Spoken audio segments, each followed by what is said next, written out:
Hello दोस्तों, नमस्कार। आपका स्वागत है आपके अपने चैनल हिंदी हब पर। तो आज की इस कक्षा में हम पढ़ने वाले हैं खून का टीका, जो कि यादवेंद्र शर्मा चंद्र के द्वारा लिखित एक ऐतिहासिक उपन्यास है। आपको पता है कि आरपीएससी सेकंड ग्रेड के नए सिलेबस में ये उपन्यास जोड़ दिया गया है। तो दोस्तों, किस प्रकार से अध्ययन करना है, किस प्रकार का उपन्यास है, किस प्रकार के क्वेश्चन इससे बनते हैं, तो सारी बातों को दोस्तों विस्तार से चर्चा करेंगे। और इससे पहले एक बात कहना चाहूँगा कि इसके जो क्वेश्चन आंसर हैं, इसकी जो पीडीएफ है, वो आपको हिंदी हब के टेलीग्राम ग्रुप में मिल जाएगी। यदि अभी तक आपने टेलीग्राम ग्रुप को ज्वाइन नहीं किया है तो जल्दी से डिस्क्रिप्शन बॉक्स में जा कर के ज्वाइन कीजिए, जहाँ पर आपको प्रत्येक कक्षा की पीडीएफ है वो दोस्तों प्रोवाइड कराई जाएगी। तो चलिए पढ़ते हैं खून का टीका। सबसे पहले इसके बारे में दोस्तों जानते हैं कि खून का जो टीका है वो एक उपन्यास विधा की रचना है। तो पहला आपका प्रश्न यही बनता है कि किस विधा की रचना है? उपन्यास। उपन्यास में दोस्तों किस श्रेणी का उपन्यास है?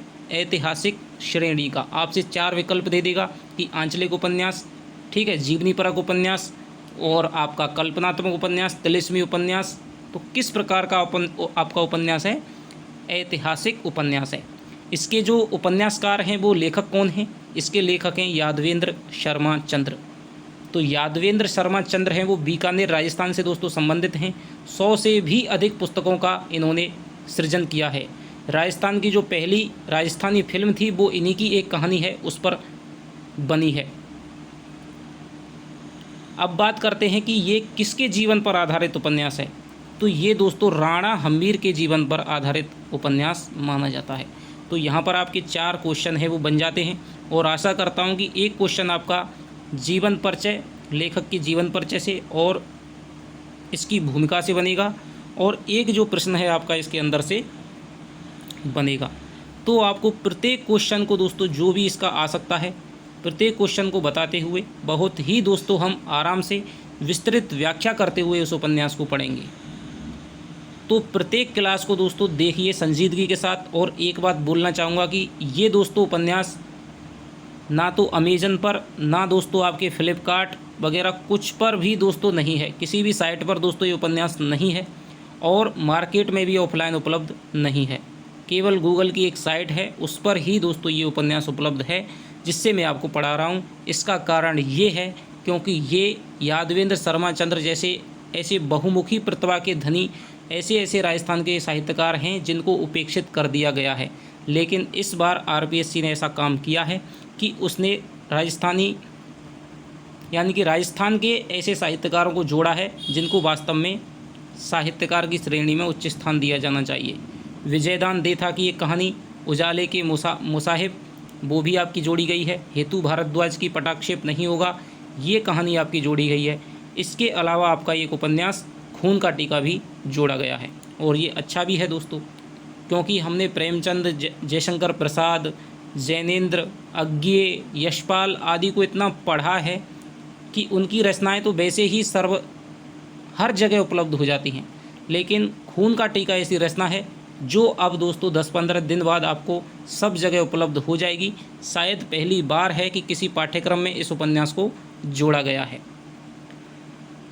तो सबसे पहले पात्र आते हैं दोस्तों उपन्यास में, ठीक है। पात्रों से क्वेश्चन बन सकता है, संवादों से क्वेश्चन बन सकता है, या फिर आपकी किसी घटना से क्वेश्चन बन सकता है। राणा हम्मीर के जीवन से क्वेश्चन बन सकता है। तो इस प्रकार आपके क्वेश्चन बनने की दोस्तों ये नहीं कि आप 200 पन्नों का उपन्यास है दोस्तों, बड़ा उपन्यास है, आप केवल उपन्यास पढ़ने से ही आपका क्वेश्चन है वो सही नहीं होगा। हमें एक बेहतर रणनीति के साथ में उपन्यास को पढ़ना होगा कि किस प्रकार का क्वेश्चन बनने के आपके ज़्यादा संभावनाएं रहती हैं। तो सबसे पहले दोस्तों मैं आपको बताना चाहूँगा कि इसके लेखक हैं वो यादवेंद्र शर्मा चंद्र हैं, ये आपको याद करना है। और विद्या प्रकाशन मंदिर दिल्ली से ये प्रकाशित है। ये दोस्तों इसका जो पहला संस्करण है वो 1960 में प्रकाशित हुआ था। 4 रुपये इसकी तब मूल्य था।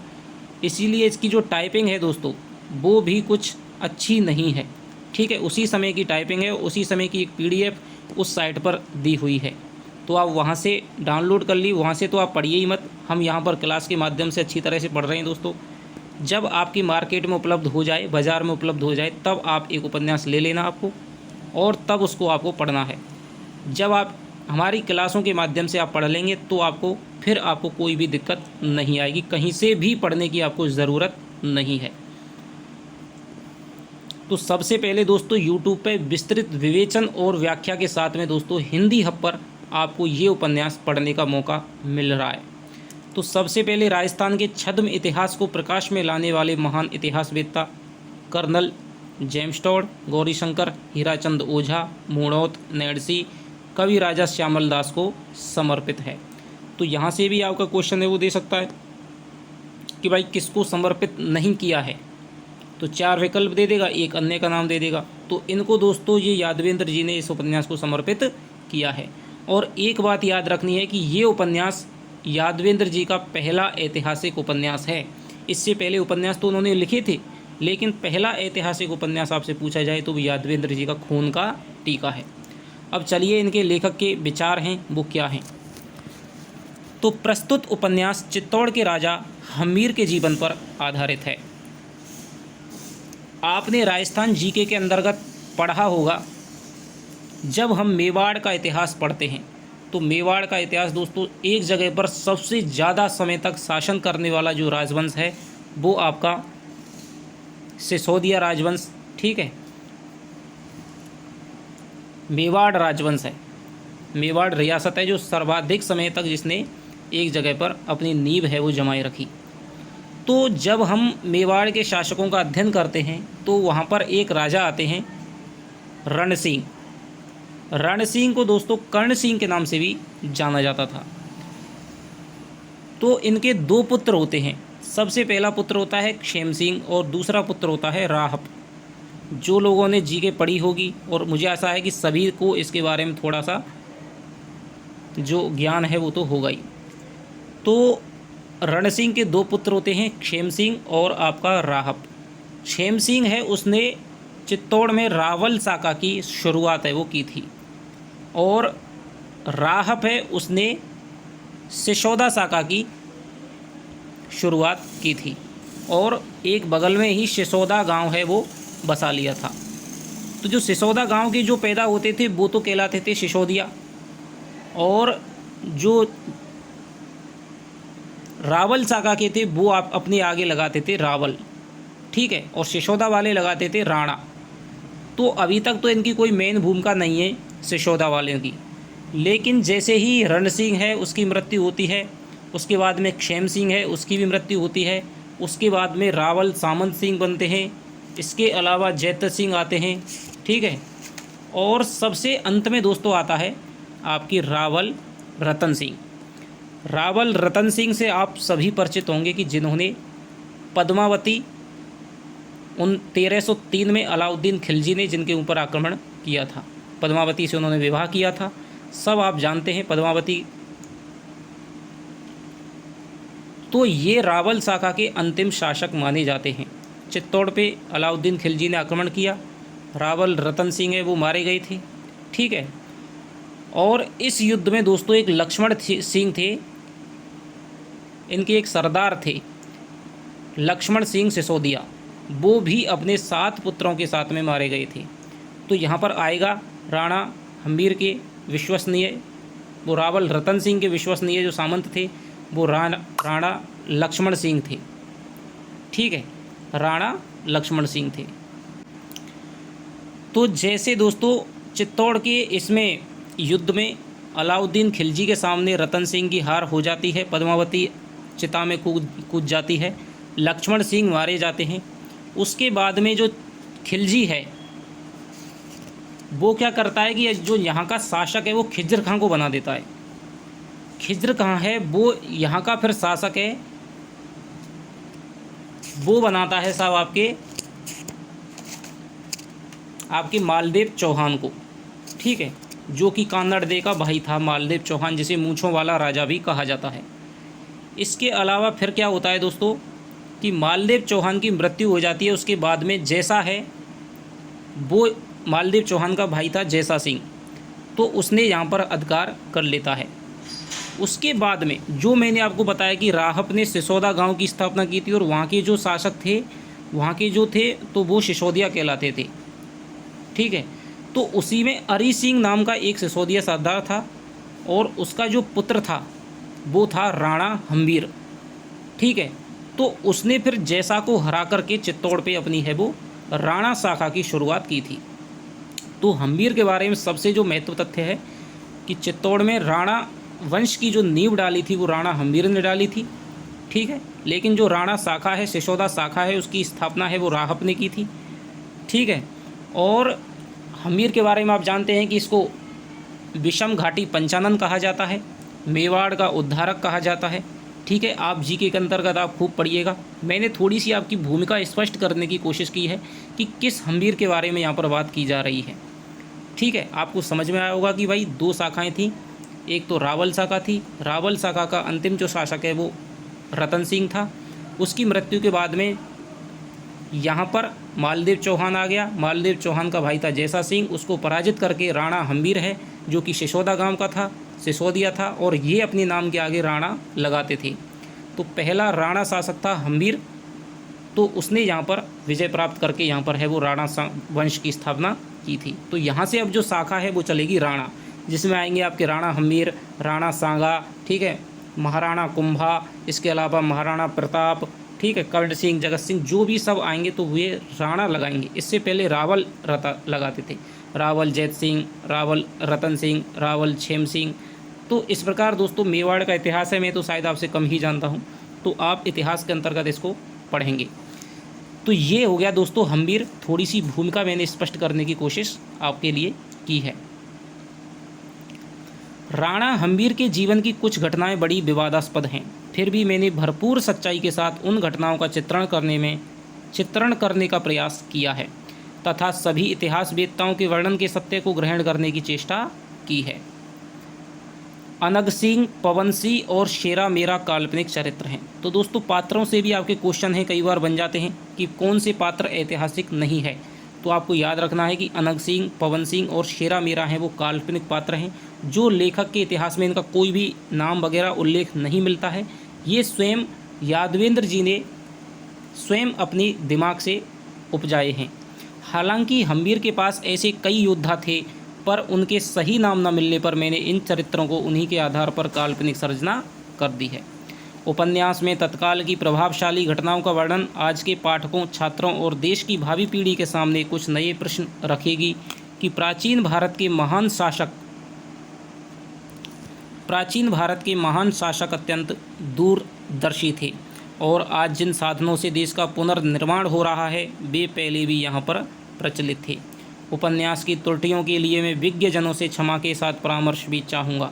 ऐतिहासिक उपन्यास है, वह भी प्रथम, अतः क्षमा का अधिकारी हूँ ही। यानी कि पहला ऐतिहासिक उपन्यास माना जाता है शर्मा जी का खून का टीका। इस उपन्यास में उन्हीं की सामग्री का उपयोग किया है जिन्हें यह उपन्यास समर्पित है, यानी कि colonel James Tod, Gaurishankar Hirachand Ojha, Muhnot Nainsi और आपके हो गई कविराजा श्यामल दास। तो इन्होंने जो अपने इतिहास ग्रंथ लिखे, उन इतिहास ग्रंथों की सामग्री को लेकर ही शर्मा जी ने यहाँ पर खून का टीका है वो राणा हम्बीर के जीवन पर आधारित उपन्यास है वो लिखा है। साले की होली, बीकानेर ये कोई स्थान है दोस्तों। बीकानेर वाले जानते होंगे, बीकानेर राजस्थान से ये इनका संबंध है, यादवेंद्र शर्मा चंद्र। तो अब दोस्तों पढ़ते हैं हम उपन्यास को बिना किसी देरी के।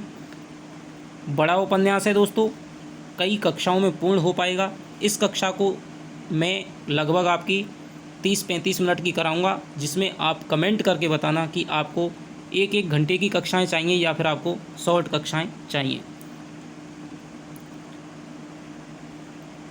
तो यहाँ पर दोस्तों कर्नल जेम्स टॉड का ये कथन है जो कि आपसे कई बार परीक्षाओं में भी पूछा गया है कि अर्थात राजस्थान में कोई ऐसा छोटा सा राज्य ऐसा नहीं है जिसमें थर्मोपोली, यूरोप का एक स्थान है थर्मोपोली, जैसी रणभूमि ना हो, और शायद ही ऐसा नगर मिले जहाँ लियोनिडास जैसा वीर पुरुष उत्पन्न ना हुआ हो। यानी कि जो लियोनिडास है दोस्तों वो बहुत ज़्यादा वीर था, इसलिए उसकी संज्ञा है वो राजस्थान के यहाँ पर जो व्यक्ति हैं उनसे दी गई है। और थर्मोपोली है वो यूरोप की एक रणभूमि है जिसमें युद्ध लड़े जाते थे। तो राजस्थान की दोस्तों प्रत्येक कण कण में थर्मोपोली और लियोनार्डस जैसे वीर हैं वो उत्पन्न हुए हैं। ये कर्नल जेम्स टॉड है वो राजस्थान के बारे में कहते हैं। तो कर्नल जेम्स टॉड, ऐसे तो दोस्तों इनसे क्वेश्चन नहीं बनेगा, आपके क्वेश्चन बनने वाले हैं राणा हम्बीर से, ठीक है, आपके यादवेंद्र शर्मा चंद्र से, और जो इस उपन्यास में आया है उससे। बस मुझे बलिदान दो, मुझे बलिदान दो, मुझे बलिदान दो, मुझे बलिदान दो, एक परिचित सी ध्वनि सिसोदिया वंश के स्वाभिमानी एवं धर्मपरायणी एक लिंगेश्वर दीवान राजा रतन सिंह के विश्वसनीय योद्धा सामंत लक्ष्मण सिंह लाखा के कण कुहरों में ध्वनित प्रतिध्वनित हुई। यानी कि जो राणा रतन सिंह है, ठीक है, रावल जो रतन सिंह है उसके विश्वसनीय जो सामंत थे, मैंने आपको बताया कि लक्ष्मण सिंह थे जो अपने 7 पुत्रों के साथ में मारे गए थे जब अलाउद्दीन ने आक्रमण किया था। तो उनके कानों में एक ध्वनि आई कि मुझे बलिदान दो, मुझे बलिदान दो। वे उन्मत्त हो उठे, यानी कि थोड़े से वे उन्मादित हो उठे। अपने कक्ष में जहाँ वे रात्रि के नीरव निस्पंद क्षणों में मेवाड़ की विकट समस्याओं में उलझे निद्रा की आराधना करने आए थे, एक परिचित ध्वनि में पुनः उलझ गए। यानी कि वे थोड़ी सी मेवाड़ में कुछ समस्याएं चल रही थी, उन पे कुछ विचार कर रहे थे, ठीक है, अधलेटी हुई अवस्था में। उसके जब उन्होंने ध्वनि सुनी कि मुझे बलिदान दो, मुझे बलिदान दो, तो उसमें वे उलझ गए। दीपक उनके सज्जित कक्ष में ज्वलित था। मखमली सैया पर वे अर्ध शायद थे, यानी कि आधे सोए हुए थे। अभी उन्होंने लंबी अचकन और धोती पहन रखी थी जो हिमसी श्वेत थी। तो सबसे पहले दोस्तों यहाँ पर राणा जो सामंत लक्ष्मण सिंह है उनसे उपन्यास की शुरुआत है वो की जाती है। बाहर एक भृत्य यानी कि नौकर हाथ में खड़ग लिए पहरा दे रहा था। मुझे राजबली चाहिए, लाखा उठ खड़े हुए। यानी कि जो आवाज़ है वो दोबारा से फिर आती है, मुझे बलिदान चाहिए, मुझे बलिदान चाहिए, फिर मुझे राजबली चाहिए, यानी कि राजा की बलि चाहिए। और राजा हैं कौन? वो रतन सिंह हैं। उन्मादग्रस्त प्राणी की भांति उन्होंने कक्ष को देखा, कोई नहीं था। उनके गढ़ के बाहर कोई श्वान लंबे स्वर में भौंक उठा, यानी कि कोई कुत्ता है वो भौंक रहा था। पवन का तीव्र झोंका वातायन से आया, खिड़की से आया और दीपक की लौ लील कर चला गया, यानी कि दीपक को बुझा करके चला गया। लाखा के अंग प्रत्यंग से पसीना छूट गया। उन्होंने आकुल हो कुछ बोलना चाहा, तभी झंझा के भयावह हिलोरे आने प्रारंभ हो गए। उनका कांपता स्वर उन हिलोरों में इस भांति लुप्त हो गया जिस तरह पगली के अट्टहास में सब साधारण का स्वर खो जाता है। यानी कि जो हवा के झोंके थे उनमें उनका स्वर है वो इस तरह से खो गया जिस प्रकार कोई पागल व्यक्ति है, पागल औरत है, वो अट्टहास करे, खिलखिलाए और उसमें जब सभी लोगों का जो आवाज़ है वो खो जाती है, इस प्रकार से हो गया। तो यहाँ पर दोस्तों आपके कोई भी अभी तक क्वेश्चन नहीं बनने वाला है। जो क्वेश्चन बने थे वो मैंने आपको बता दिए हैं। उपन्यास किस विधा की रचना है, ऐतिहासिक उपन्यास है, किसने लिखा है और किसके जीवन पर आधारित है। प्रचंड तिमिर भयानक शांति। प्रचंड तिमिर यानी कि तिमिर माने अंधेरा और भयानक शांति। मुझे रक्त चाहिए। लाखा ने देखा कुल देवी साक्षात उनके समक्ष खड़ी हैं, विकराल मुद्रा और विशाल रक्तिम नेत्र। यानी कि मुझे बलिदान चाहिए, मुझे राजबली चाहिए और मुझे रक्त चाहिए। तो ये कौन कह रहा था? तो ये कुल देवी हैं, वो साक्षात उनके समक्ष आकर के खड़ी हो गई। तो ये आपसे संवाद पूछे जा सकते हैं कि मुझे रक्त चाहिए, मुझे राजबली चाहिए, मुझे बलिदान चाहिए। ये जो संवाद हैं वो किसने कहे थे? तो ये कुल देवी ने कहे थे। लाखा का सारा तन जड़ हो गया। कठिनता से वे इतना ही कह पाए, माँ चित्तौड़ की रक्षा चाहते तो लाखा को मुकुटधारी राजपुत्रों का बलिदान दो। चित्तौड़ की रक्षा चाहते हो तो लाखा तो मुकुटधारी राजपुत्रों का बलिदान दो, अपने आप को महाराणा के लिए बलिदान कर दो। तो दोस्तों ये आपकी यहाँ पर बात आती है। तो राणा लाखा हैं, मैंने आपको बताया कि सामंत सिंह के सबसे विश्वसनीय सामंत थे, ठीक है, रावल रतन सिंह के। इनके 7 पुत्र थे। तो यहाँ पर वही कहानी है वो शुरुआत की जा रही है कि देवी माँ आती हैं, कुलदेवी आती है, ठीक है। वो कहती है कि यदि भाई तुम चित्तौड़ की रक्षा करना चाहते हो, यानी कि अब अलाउद्दीन का है वो आक्रमण होने वाला है, यदि तुम चाहते हो तो अपने जो राजपुत्र हैं सातों की सातों उनको आप महाराणा के लिए बलिदान कर दो। देवी अंतर्ध्यान हो गई। करुण शिष्कियाँ एवं घोर तिमिर देखकर सेवक ने कक्ष में प्रवेश किया और उसने पुनः प्रकाश किया। लाखा जी को अचेत देख वह भयभीत हो उठा और शीघ्रता से वहाँ से भागा।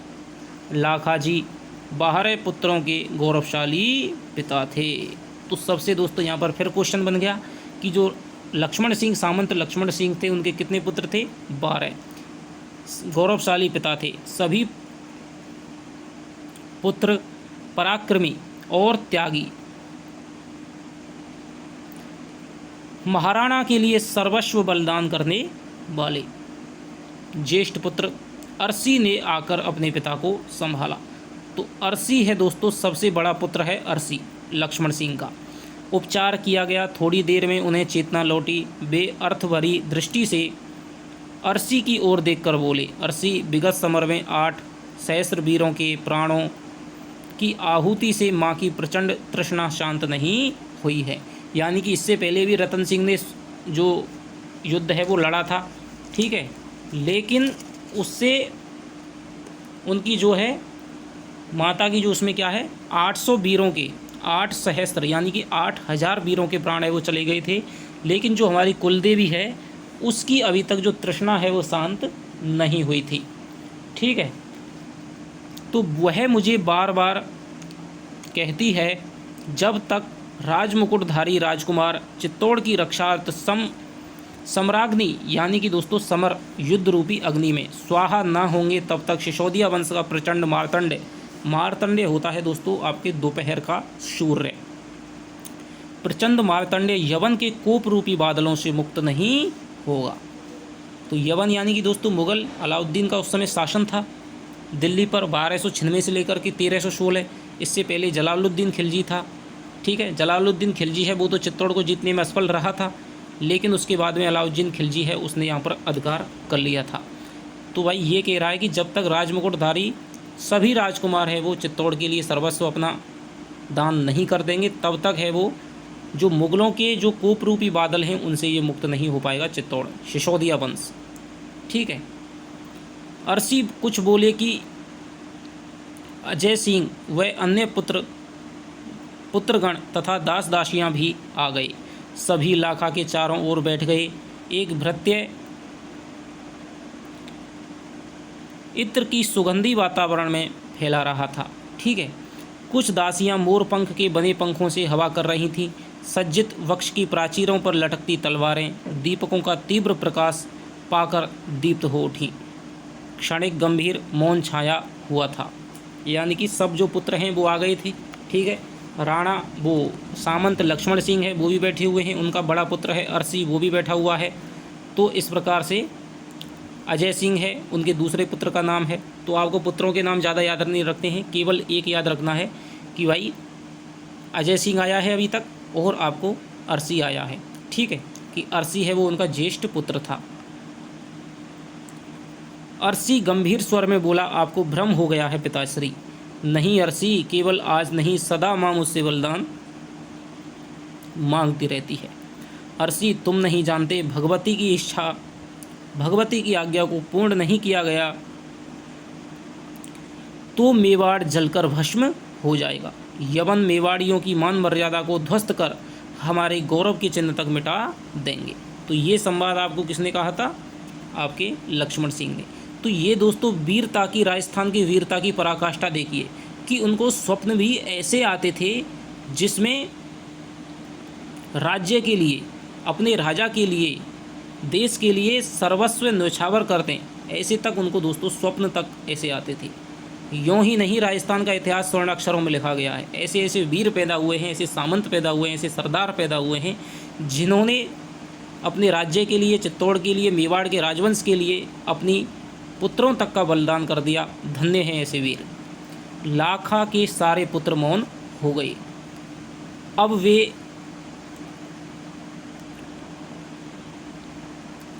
वे गांव तकिए के सहारे बैठते हुए बोले, खिलजी चित्तौड़ को विजय करके ही सांस लेगा। देखिए दोस्तों, कुछ एक शब्द इसमें ऐसे आ सकते हैं जो अच्छी तरह से नहीं दिख रहे हैं, लेकिन इससे कोई भी दोस्तों बाधा नहीं होगी। जैसे ही मार्केट में उपलब्ध होगा आप वहाँ से पढ़ लीजिएगा। लेकिन जो क्वेश्चन है दोस्तों वो मैं आपको सारे बता दूंगा, कोई भी दिक्कत आपको यहाँ पर होने वाली नहीं है। खिलजी चित्तौड़ को विजय करके ही सांस लेगा। तो मैंने आपको जो भूमिका बताई थी दोस्तों, वही भूमिका है वो वहाँ पर अब दिखती हुई बनती हुई दिखाई दे रही है। राणा जी अब शक्तिहीन हो गए हैं। तो यहाँ पर रतन सिंह के बारे में बात की जा रही है। निरंतर यह कि निरंतर का यह घेरा हमारे लिए भूख प्यास का कारण बन गया है। तो यानी जो रतन सिंह के चित्तौड़ के समय दोस्तों 7-8 महीने की जो घेराबंदी कर रखी थी, अलाउद्दीन खिलजी है वो चित्तौड़ पर आ गया है आक्रमण करने के लिए और घेराबंदी करके बैठा है। उसके बाद में ये महलों में ये बातचीत चल रही है राणा वो सामंत लक्ष्मण सिंह व उसके पुत्रों के मध्य में। चित्तौड़ के महाबली अपना शौर्य दिखलाकर स्वदेश अनुराग का अविस्मृत उदाहरण छोड़ गए हैं। इतना विपुल बलिदान देकर भी विजयश्री हम पर प्रसन्न क्यों नहीं है? तुम नहीं जानते मेरे पुत्रों, इस शोकातुर वातावरण में रात्रि के नीरव निस्तब्ध क्षणों में माँ का विकराल मुख मुझे कहता है मैं भूखी हूँ, मैं भूखी हूँ। तो ये दोस्तों उनको लगता है कि भाई हम जब तक अच्छी तरह से नहीं लड़ेंगे, अपना सर्वस्व दांव पर नहीं लगा देंगे, अपने प्राणों की बाजी जब तक हम सिसोदिया वंश के लिए, चित्तौड़ के लिए, मेवाड़ के लिए नहीं लगाएंगे, तब तक हम मिलकर दोस्तों जो अलाउद्दीन खिलजी हैं उनको हरा नहीं पाएंगे। तो ये इसका दोस्तों मंतव्य निकलता है।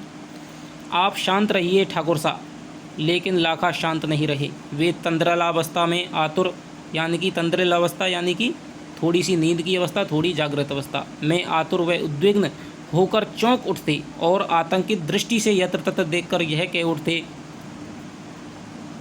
चित्तौड़ के भविष्य की रक्षा करनी है तो माँ को बलि दो। तो ये जो कथन है वो कुल देवी ने कहा था। ठीक है। संपूर्ण रात्रि इसी तरह व्यतीत हुई। प्रभात हुआ, महाराणा के सम्मुख लाखा जी हाजिर हुए। अब यहाँ पर लाखा जी हैं वो रतन सिंह के सम्मुख है वो उपस्थित हो गए हैं। समस्त सामंत व सरदार उपस्थित थे। तो जो दोस्तों सिसोदिया वंश के सिसोदा गांव के जो सरदार थे, ठीक है, जो स्वयं ही एक मेवाड़ वंश की एक शाखा थी, तो वो जो चित्तौड़ वाले थे उनके यहाँ पर सरदार सामंतों का काम है वो करते थे। ठीक है। बाद में जब राणा हम्बीर वहाँ पर बनते हैं तब उनकी जो शाखा है पूरी पूरी वहाँ पर स्थापित हो जाती है।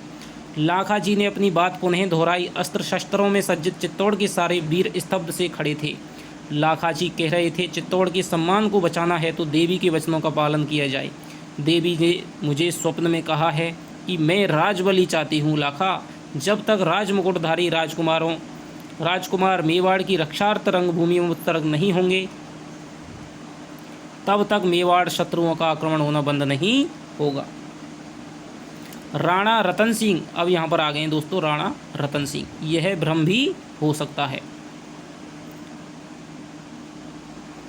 भ्रम नहीं है। एकलिंगेश्वर दीवान जी, यह सत्य है। ठीक है। एकलिंग जी है दोस्तों, इनकी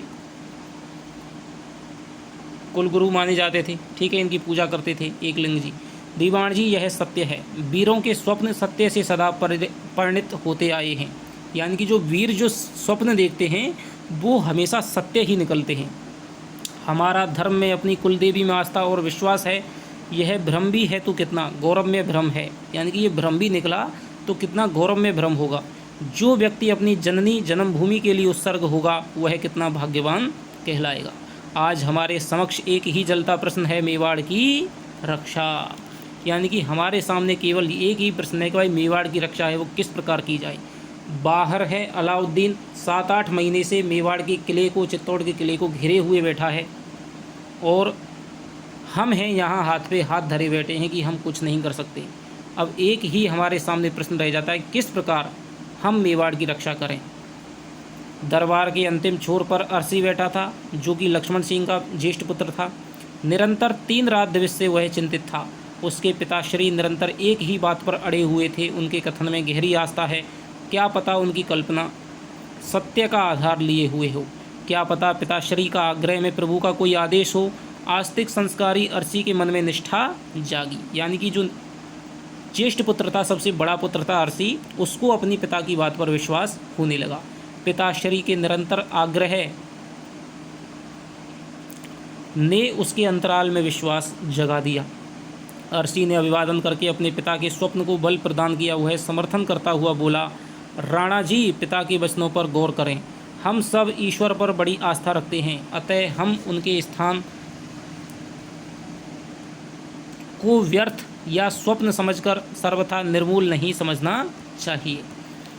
आज मेवाड़ के चारों ओर विपत्तियों के बादल मंडरा रहे हैं। इस अवसर पर हमें देवी देवताओं को सर्वोपरि सत्य मानकर नए ढंग व नए उत्साह से युद्ध का श्री गणेश करना चाहिए। तो ये बात है वो अर्सी कहता है, वो भी अपने पिता की बात का यानी कि लक्ष्मण सिंह की बात का समर्थन करता है। राणा जी सिंहासन से एक क्षण के लिए उठ खड़े हुए। अशांति जनित मिलान मुख को एक पल के लिए दोनों हाथों की हथेली में छुपाकर वे दीर्घ निश्वास छोड़कर बोले, कुछ समझ में नहीं आता है।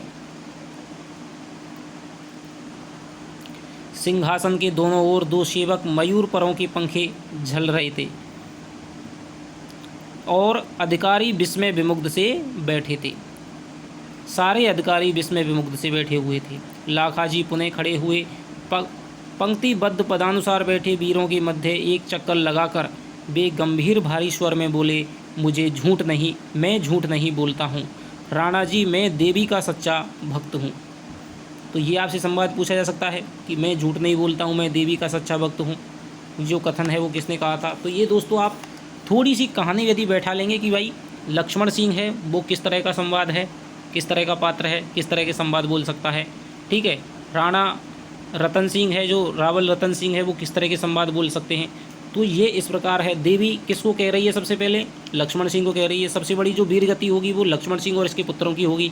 तो यहाँ पर वो आपको थोड़ा सा अपने कॉमन सेंस से भी आपको लगाना है। सच्चा भक्त हूँ, उसने जब कभी मुझे स्वप्न या प्रत्यक्ष में दर्शन दिए, किसी प्रयोजन को लेकर ही दिए हैं।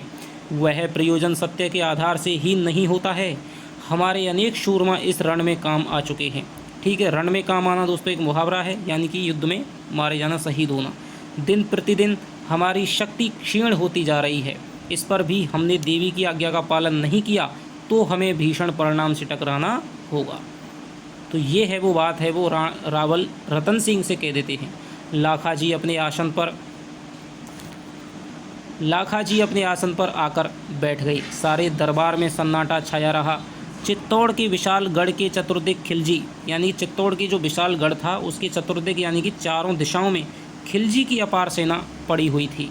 अलाउद्दीन रूपा शक्ति के वशीभूत होकर पद्मिनी को लेने के लिए अपना सारा रण कौशल चित्तौड़ हथियाने में लगा रहा था। तो ये बात है दोस्तों, वो कहते हैं आपके कौन, जो मलिक मोहम्मद जायसी हैं, वो कहते हैं कि भाई पद्मावती के लिए ही जो खिलजी है उसने आक्रमण किया था। लेकिन जो अन्य इतिहासकार हैं वो इससे बिल्कुल भी सहमत नहीं हैं। जैसे कि जायसी तो पद्मावती को कहते हैं, लेकिन जो GH ओझा हैं वो कहते हैं कि जायसी ने जो कथा बताई है वो केवल काल्पनिक है। अलाउद्दीन ने चित्तौड़ पे आक्रमण इसलिए किया था ताकि वो चित्तौड़ है वो गुजरात के रास्ते में पड़ता था, मेवाड़। यदि वो मेवाड़ पे अधिकार कर लेगा तो गुजरात भी उसके अधिकार में आ जाएगा। गोपीनाथ शर्मा भी इस घटना को काल्पनिक मानते हैं, पद्मावती के लिए उसने आक्रमण किया था, ठीक है। और जो दशरथ शर्मा है वो कहते हैं कि भाई इस दुर्ग का सामरिक महत्व था, ये बीच में था, गुजरात की सीमा पर था, दक्षिण की पूरी सीमा पर था, बीच में रास्ते में पड़ता था, तो सामरिक दृष्टि से ये महत्व था, इसलिए अलाउद्दीन खिलजी ने आक्रमण किया था। लेकिन विभिन्न विद्वानों की विभिन्न मत हैं, हमें उनके फेर में नहीं पड़ना है, ठीक है। हमें जो उपन्यास में आएगा दोस्तों वही सत्य है, जीके इसमें नहीं लगानी है। जो उपन्यास में आएगा उसी के अनुसार आपको आंसर है वो देना पड़ेगा। एक अन्य सरदार ने उठकर कहा, लाखाजी झूठ नहीं कहते, और देखते देखते लाखाजी की बात को सर्व समर्थन प्राप्त हो गया। माँ को राजबली दी जाएगी, इस बात पर सबका एक मत हो गए। यानी कि दोस्तों जो माता है वो राजबली मांग रही है, भाई किसी भी राजकुमार की अब राजबली देंगे तब ही जाकर के ये खतरा है वो टल पाएगा। समस्या जटिल थी, कौन सामंत अपने 12 पुत्रों का एक साथ बलिदान करना चाहेगा। मेवाड़ में बहुत से ऐसे सामंत थे जिनके कई कई पुत्र थे, लेकिन लाखाजी के स्वप्न पर इस तरह अपने वश को क्यों कोई मिटाने को तत्पर होता। भाई लाखाजी क्या पता झूठ बोल रहे हो, इस तरह इसकी बात का विश्वास करके अपने पुत्रों की बलि देना भैया कोई नहीं करना चाहेगा। जब राणा जी ने पूछा कि कौन अपने पुत्रों का उत्सर्ग करेगा, तो दरबार में गहरा मौन छा गया, जैसे वहाँ कोई प्राणी उपस्थित ही नहीं है। तब लाखाजी के चेहरे पर ग्लानि और संकोच दोनों भाव एक साथ आए और मिटे। उन्होंने विनती भरी दृष्टि से अपने पुत्रों की ओर देखा। पुत्रों में निवेश उत्पन्न हो गया। बाप की आन की रक्षा का प्रश्न लाखाजी के दोनों बड़े पुत्रों के सम्मुख नाच उठा। यानी कि एक तो है अनग सिंह है और एक है आपका अरसी। अरसी आगे बढ़ा। क्षण भर के लिए उसकी आंखों में जोश स्फुलिंग सा ज्वलित हुआ और वह पितृ सम्मान रक्षा हेतु बोला, मैं सबसे पहले मुकुट धारण करूँगा। यानी कि मेरी बलि है वो सबसे पहले दी जाए, तो मैं सबसे पहले मुकुट धारण करूँगा। ये कथन किसने कहा था? तो ये कथन आप लगा लीजिए, ये कथन है आपका अरसी का। अरसी का यह उद्घोष सुनकर सभी दरबारी स्तब्ध हो गए। सबकी अभिप्राय भरी दृष्टि अरसी पर केंद्रित हो गई। अरसी कहे ही जा रहा था, माँ की क्षुधा यानी कि भूख शांत करने के लिए इतनी देर नहीं करनी चाहिए। हमारी अधिष्ठात्री प्रचंड प्यास से व्याकुल होकर रक्त की बलि मांग रही है। मेवाड़ हेतु राणा जी को सहर्ष इस उत्सर्ग के लिए तत्पर हो जाना चाहिए और मुझे राणा घोषित करके सैन्य का संचालन सौंप देना चाहिए। अरसी की आजान बाहु यानी कि घुटनों तक का रक्त इस उष्णता से दौड़ा कि उसका हाथ खड़क की मूठ पर चला गया। नेत्र अंगारों से दीप्त हो उठे। तनिक गंभीर स्वर में सब पर दृष्टिपात करता हुआ बोला, यह भवानी साक्षी है। राणा जी, एकलिंगेश्वर की आज्ञा से आपका यह चाकर अपना सर्वस्व विसर्जन करके मेवाड़ के गौरव को अक्षुण्ण रखेगा। तो दोस्तों ये आपका ये संवाद है, ये भी अरसी का संवाद है, इसको भी आप याद रखेंगे कि यह भवानी साक्षी है। राणा जी, एकलिंगेश्वर की आज्ञा से आपका यह चाकर अपना सर्वस्व विसर्जन करके मेवाड़ के गौरव को अक्षुण्ण रखेगा। माँ का स्वप्न हो या पिता का भ्रम, किंतु यह सत्य है कि मुझे उत्सर्ग अपनी जन्मभूमि के लिए होना है। एक वीर दुष्टों का दलन करता हुआ वीर गति को पा जाए, यही उसके जीवन का श्रेय की उपलब्धि है। तो ये दोस्तों आपका हो गया। यहाँ पर है वो सबसे पहला राजकुमार है अरसी, जो कि लक्ष्मण सिंह का ज्येष्ठ पुत्र है। तो वो यहाँ पर है वो बलि के लिए तैयार हो जाता है। तो ये दोस्तों हमने पहला पार्ट पढ़ा है। लगभग दोस्तों हमने 10 वीडियो जिसकी बनेंगी, यदि 1-1 घंटे की बनते हैं तो आधी बन जाएंगी, ठीक है। लेकिन बहुत ही आप समझ रहे होंगे कि किस प्रकार की व्याख्या के साथ में विवेचन करते हुए एक एक क्वेश्चन को, एक एक संवाद को दोस्तों समझते हुए हम इस उपन्यास को पढ़ने वाले हैं। इससे पहले दोस्तों हिंदी साहित्य का इतिहास है, उसकी भी प्लेलिस्ट बनी हुई है, वहाँ पर कक्षाएँ चल रही हैं। लहरों का राजहंस है, वो पढ़ा दिया गया है। स्नातक स्तर की जो भी कहानियाँ हैं वो दोस्तों मैंने पढ़ा दी हैं, आप उनको जा कर के देखिए। और सभी की जो प्लेलिस्ट है चैनल पे बनी हुई है, जा कर के देखिए। वीडियो पसंद आई है तो दोस्तों लाइक करिए। चैनल पे यदि नए हों तो दोस्तों सब्सक्राइब करिए। पूरे 2nd ग्रेड की दोस्तों तैयारी आपकी बहुत अच्छी तरह से इस चैनल के माध्यम से कराई जाएगी। और अभी तक आपने यदि टेलीग्राम ग्रुप नहीं ज्वाइन किया है तो उसको ज्वाइन कीजिए। तो आशा करता हूँ कि ये वीडियो आपको दोस्तों हेल्पफुल रहेगी, पसंद आई होगी। तो चलिए आपसे मिलता हूँ नेक्स्ट वीडियो में। तब तक के लिए दोस्तों बाय बाय, जय हिंद, जय भारत।